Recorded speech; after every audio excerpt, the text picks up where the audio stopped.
In that time, Korchak did come here and spend some time with Chief Henry Standing Bear and the other Lakotas on Pine Ridge Reservation, about 90 miles from here.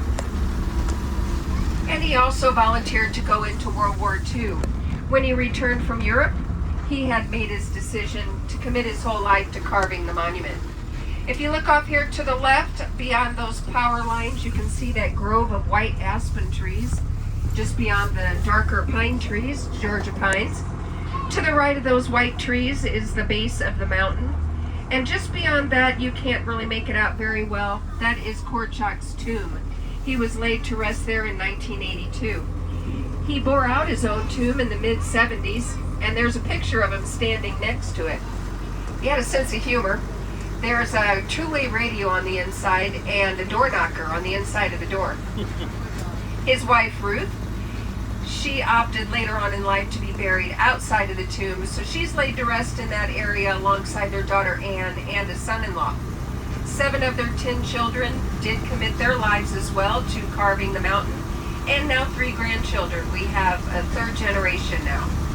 If you look up at the mountain, you can see that really dark rock coming down the crevice towards us to the left of the tunnel. That is the iron content in the mountain. There is enough iron and other metals to attract lightning, as I said.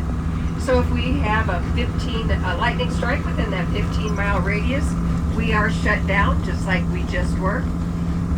And we wait for a half an hour for it all clear. If there's another lightning strike within that half an hour, then we have to start that count all over again.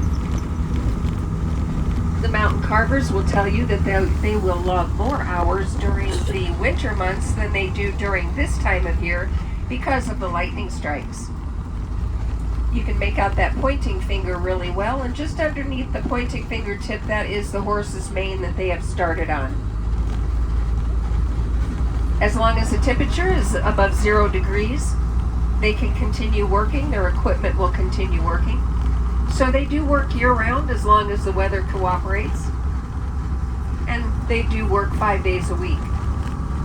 We have a team of about 10 to 18 mountain carvers currently, depending on the time of year. Over here to the left is a rock quarry. Korchak's son Mark, he still uses that rock quarry to provide the crushed rock to maintain the roads here, for everybody to take a piece of the mountain home with you, and for his foundational building. Right now he is laying a foundation for a new building up at the top. If you look further back there to the left, you can see that small yellow skid loader in front of that pile of smaller rocks. Those will go up to the rock box in the covered porch. They cannot use that skid loader up at the covered porch, so they'll fill their pickup truck with 5,000 to 7,000 pounds of rock. And Korchak's son Adam, he will go up to the rock box and he will use a shovel and a wheelbarrow to transfer it from his truck to the rock box. He's 71 years old. That's pretty impressive for a 71-year-old man. I guess it keeps him in shape, but that is his heart. So make sure you grab a rock from the rock box and take it home with you. If you watch the video, you'll know we have not had any fatalities on the mountain in the 75 years of carving it. We did have a near miss though. Korchak's son Kashmir, he was on top of a bulldozer when it went over the side of the mountain. He said that as it went over the side, he bailed off the bulldozer, and he said he landed on the only soft spot in the mountain. But Korchak, his father, was down below watching the whole thing unfold. He thought for sure Kashmir was dead. That bulldozer will be over here on your right-hand side. Korchak said that bulldozer tumbled over his head, and he said it landed on its tracks and it was still running. When he saw that Kashmir was just fine, he went straight from dad mode to foreman mode. He said, "You got it down here, you get it back up." Over here to the right is the only road that goes up to the top of the monument. It takes about 2 minutes to get from this point up to in front of Crazy Horse's face, and unfortunately the sun is in the wrong spot right now, so it's a little bit hard to make out those knuckles on the pointing finger hand as we come around the turn here. That sun, it could have stayed behind the cloud just a little longer. Over here to the right is an old homestead. When Korchak arrived in 1947, he was very surprised to see that home built here. It was newer back then. A man and his son had found that Korchak was coming to carve the monument, so they quickly purchased some mining rights and they came here and built that home. When Korchak arrived, he had already purchased 150 acres, including the mining rights and Thunderhead Mountain here. So in order for him to proceed on the mountain carving, he told the man, I'll have to make you a deal. You can stay in that home for as long as you like, but I do have to purchase the mining rights from you so I can proceed on the mountain carving.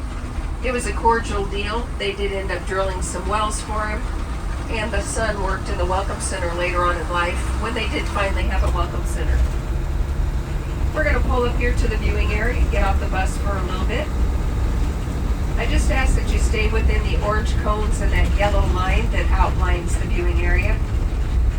We do still have other trucks and buses coming up and down the road, so please stay out of the road.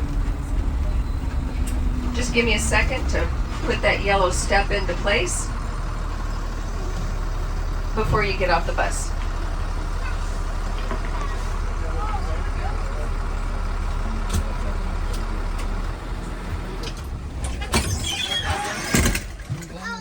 Well, that was kind of a hard stop. All right, you can come on down.